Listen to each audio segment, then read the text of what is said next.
Bonjour amis de l'histoire grecque, je vous propose un vidéo reportage sur le périple que j'ai fait dans le Péloponnèse. Nous commencerons la visite par Mycène et Tirynthe, donc les fameux sites de l'époque achéenne. Nous partirons ensuite à Nauplie, donc une cité de l'époque vénitienne. Nous visiterons ensuite Épidore et son fameux théâtre ainsi que son temple dédié à Asclépios. Nous continuerons la visite par le volcan dit d'Héphaïstos, donc une caldeira, une chambre magmatique. Nous visiterons aussi l'Acrocorinthe et sa vue imprenable sur toute la Grèce centrale. Et nous terminerons ce périple par la visite de Sparte.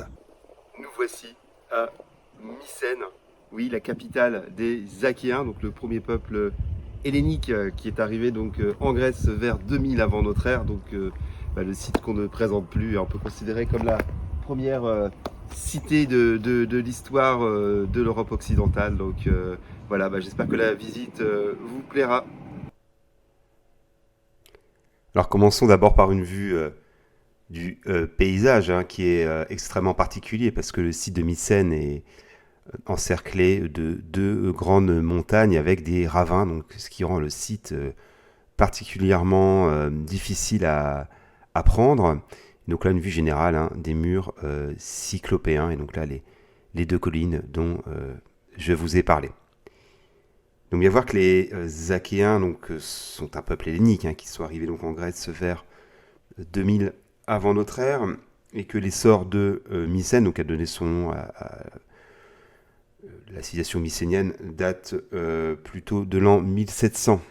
Donc là, on a vu la porte des Lions, qui est vraiment le monument le plus connu de Mycène, ou porte des Lionnes d'ailleurs, parce que c'est plutôt des Lionnes.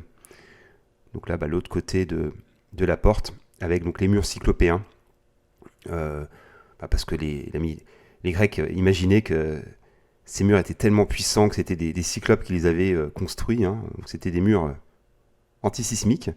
Donc là, c'est une tombe dans laquelle donc l'archéologue Schliemann a découvert un masque qu'il a attribué à Agamemnon. Bon, à tort, parce que le masque date de 3 siècles avant Agamemnon.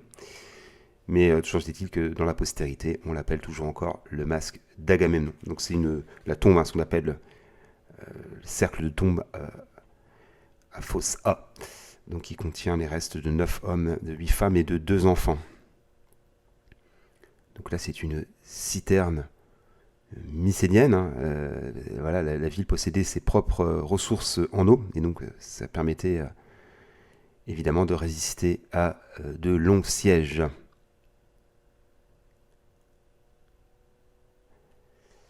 Donc là, une vue plus particulièrement du côté nord avec les ravins et puis la montagne qui domine le site.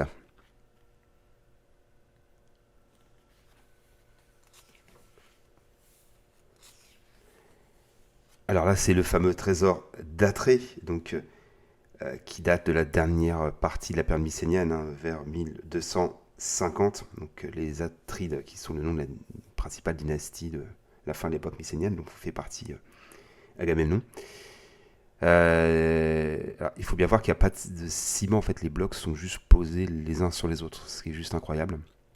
Donc la tombe a été pillée dès l'Antiquité, donc on n'a trouvé aucun vestige. Nous voici donc à Tirynthe, le deuxième plus grand site des Achéens après Mycène. Donc on peut voir ici de magnifiques murs cyclopéens qui ont été bâtis un petit peu plus tardivement que Mycène. On est là vers 1600 avant notre ère. Donc voilà, c'est parti pour une nouvelle visite. Alors Tirynthe est moins connu que Mycène, mais le site est habité depuis très longtemps, depuis le néolithique, 5000 avant notre ère. Et ces constructions sont plus anciennes que celles de Mycène. On est là vers le XVIe siècle. Alors, selon la mythologie, Thésée régnait sur la cité avant de fonder Mycène.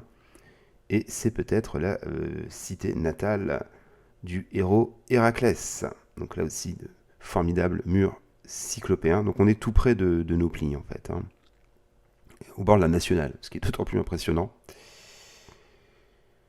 Et donc la cité finit aussi par tomber avec l'attaque de la cité d'Argos.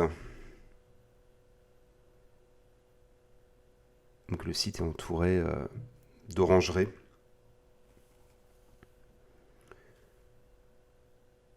Et la colline offrait déjà une protection naturelle. À bien voir, hein, je répète, mais que dans les murs cyclopéens, les énormes blocs de pierre, donc de tailles différentes, pour mieux parer les séismes, sont empilés en fait sans mortier.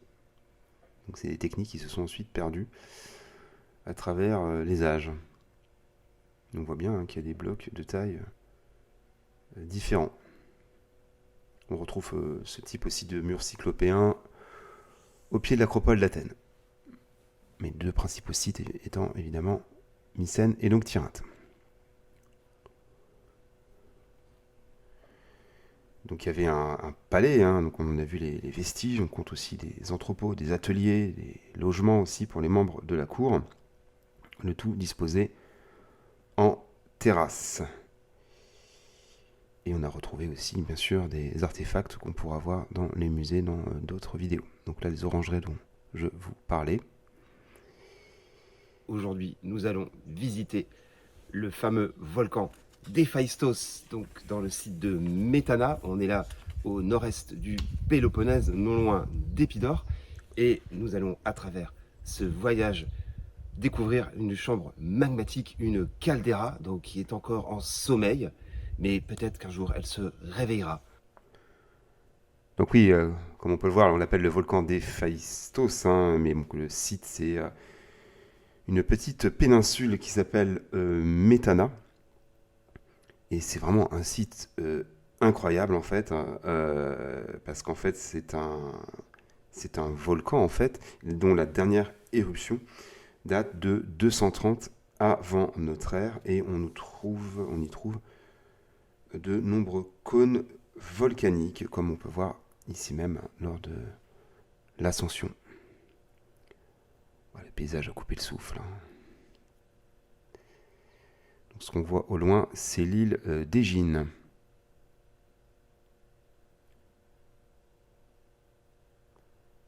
Donc là-bas, c'est bien sûr de la roche volcanique, de la lave. Et il y a aussi d'ailleurs des stations thermales. Donc on n'est pas allé, mais il y a des sources d'eau chaude aussi. On peut se baigner, mais il paraît qu'il ne faut pas rester plus d'un quart d'heure. Ça peut être toxique. C'est de l'eau sulfureuse. Donc c'est le même style de caldeira qu'on retrouve, mais moins plus grande échelle, sous l'île de Santorin.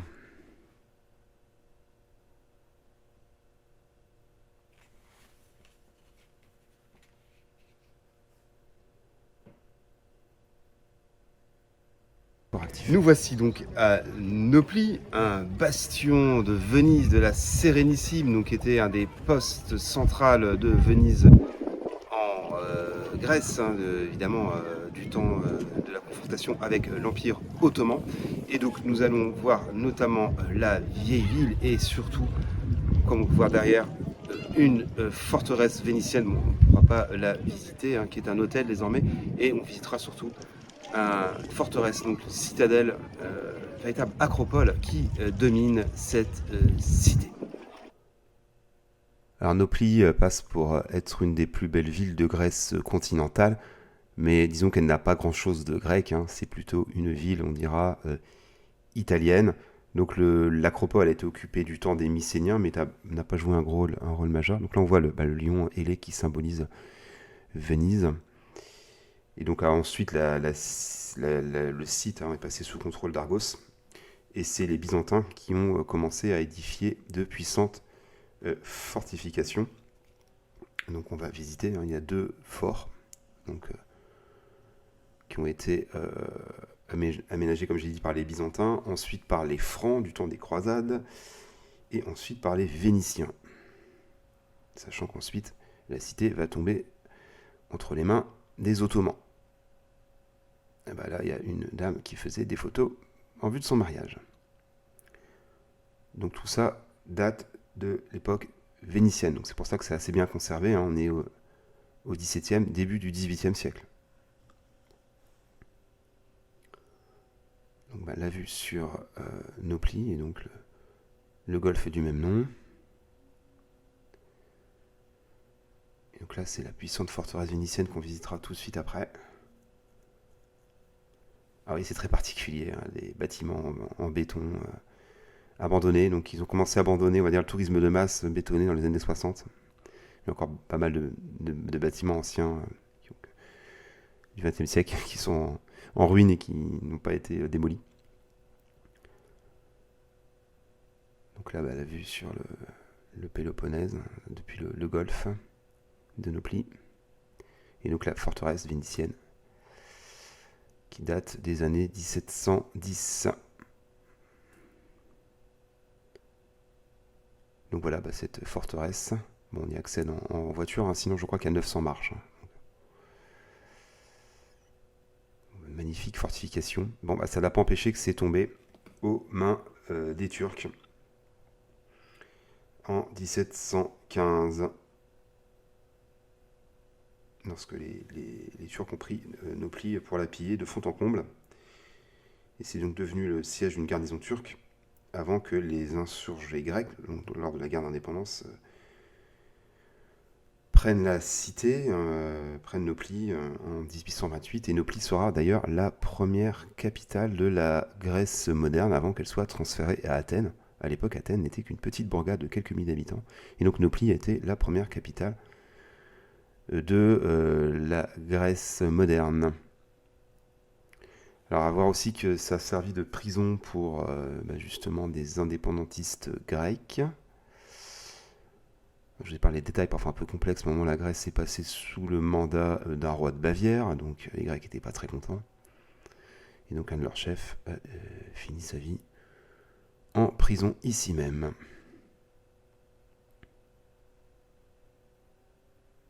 Nous voici ici au théâtre d'Épidore, donc toujours dans le Péloponnèse, avec donc le fameux théâtre bâti à l'époque hellénistique.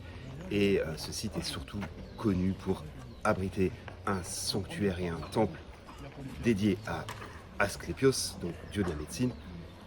Et c'était donc un lieu de pèlerinage, mais aussi de soins, où des gens venaient de très loin, même d'Italie, même de Rome, pour se soigner, rencontrer des chirurgiens. Et rien que le climat, les odeurs des pins sont extrêmement vivifiants. Voilà, donc on va continuer la visite. Donc l'entrée du théâtre, qui a été bâti au début de l'époque hellénistique.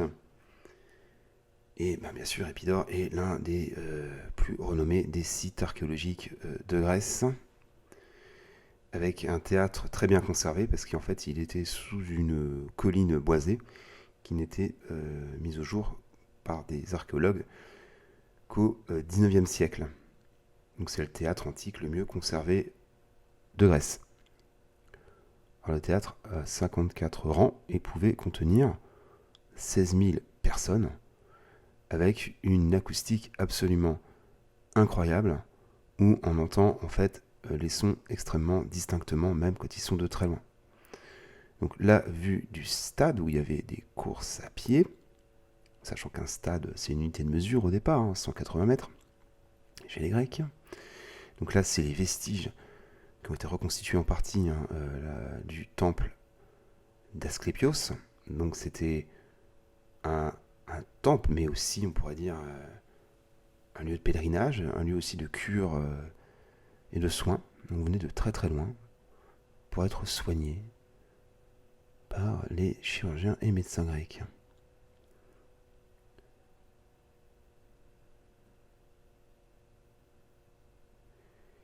Et finalement, c'est les Romains en 86, avec Sylla, qui ont pillé et détruit le sanctuaire, qui finira ensuite par être reconstruit par les Romains avant d'être définitivement abandonné par l'empereur chrétien Théodose. On est là au IVe siècle. Donc là, c'est le musée d'Épidore. Alors en fait, il s'agit de reconstitution. Les originaux sont à Athènes. Alors ça, c'est intéressant, c'est une plaque dédiée à Antiochos, donc soit le 3, soit le 4. où un malade, en fait, rend hommage aux médecins qui l'ont soigné, et puis décrit un petit peu aussi les soins qui lui ont été apportés.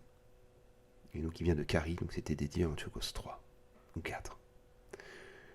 Donc les instruments chirurgicaux retrouvés sur le site.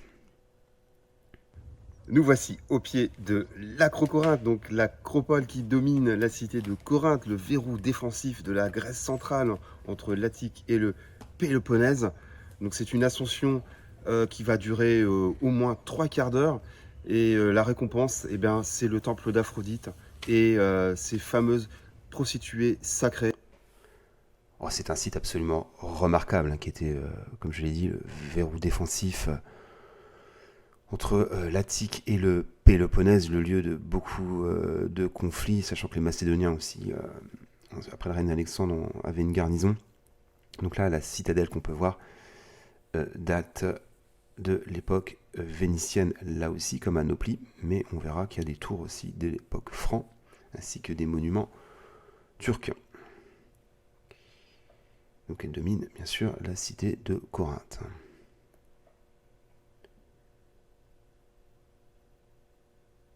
Et donc, dans l'Antiquité, c'était le lieu d'un pèlerinage pour la déesse Aphrodite, pèlerinage qui s'accompagnait également de rencontres avec des prostituées qui faisaient la renommée dans toute la Grèce de Corinthe. Bon, sachant que, visiblement, ça coûtait assez cher, c'était pas donné à tout le monde de pouvoir aller fréquenter les prostituées sacrées d'Aphrodite. Donc on voit tout en haut la tour franque, donc qui date évidemment du temps des croisades. Donc là, des rampes pour faire monter les canons. Donc là, la vue sur, on est au sud, hein, donc là c'est la vue vers le Péloponnèse. Donc sur la droite, on a le fameux isthme de Corinthe, et puis tout au nord, l'Attique. Donc là, c'est l'intérieur de la tour franque.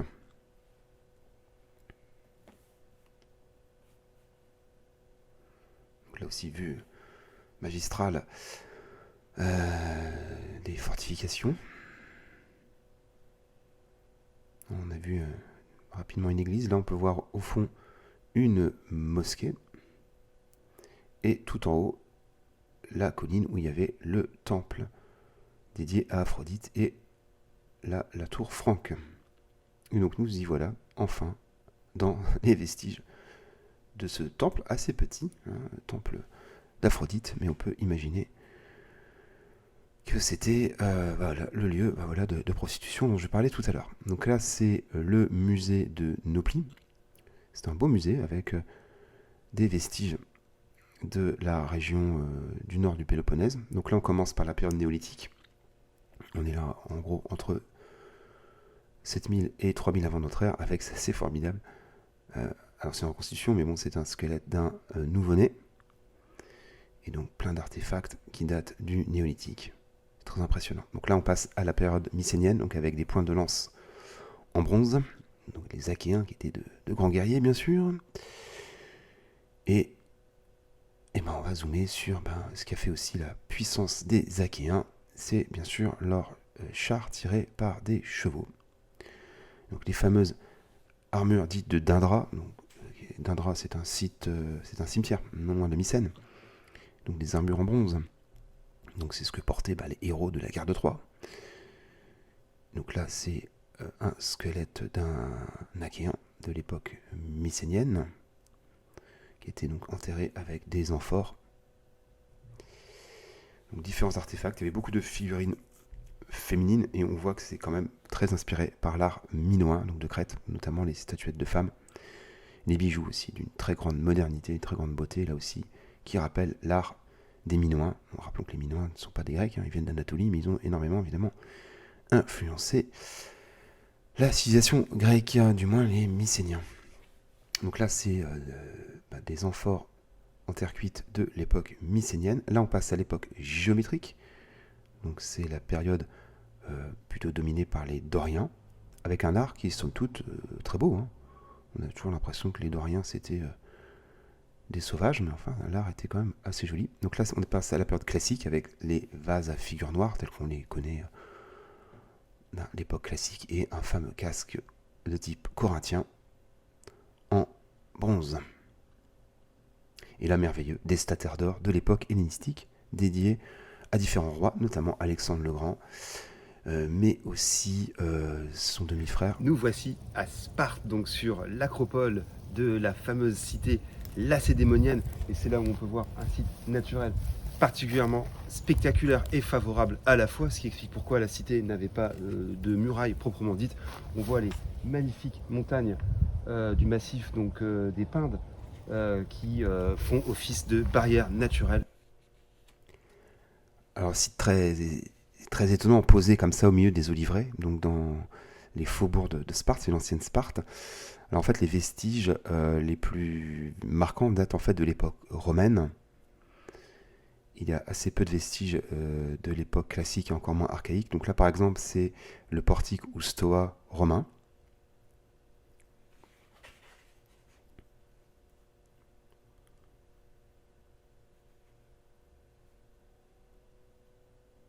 Là, c'est les vestiges de l'agora grecque. Donc on a quand même des vestiges qui ont été découverts assez récemment au XXe siècle.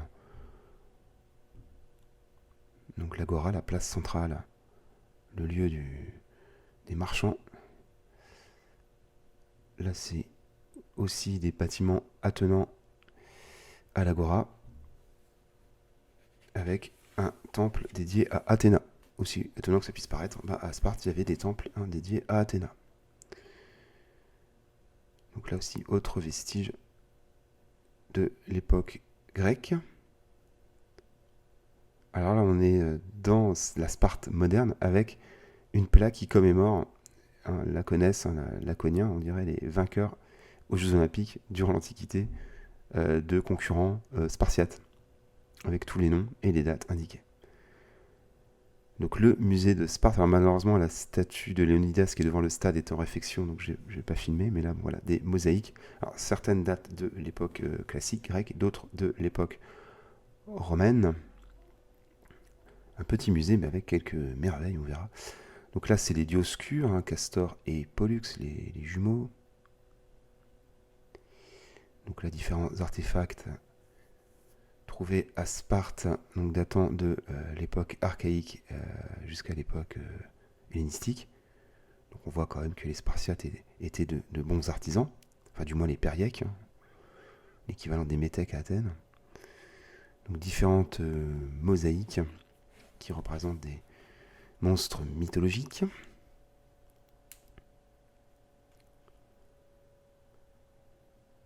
Et là, un magnifique sanglier.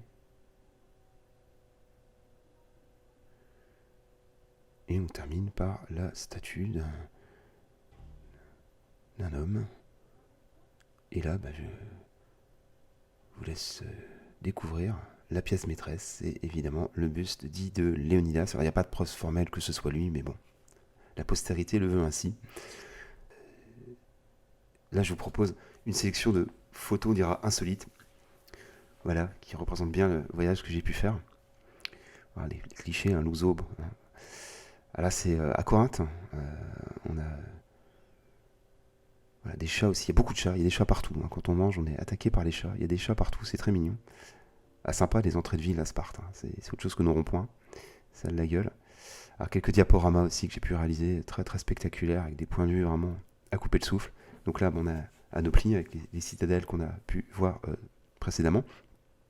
Donc là, c'est un château qu'on ne peut pas visiter, mais qui est dans la baie de Nauplie. Ça, c'est l'Acrocorinthe. Là, une vue du sommet de l'Acrocorinthe. Là, la vue depuis le volcan d'Héphaïstos.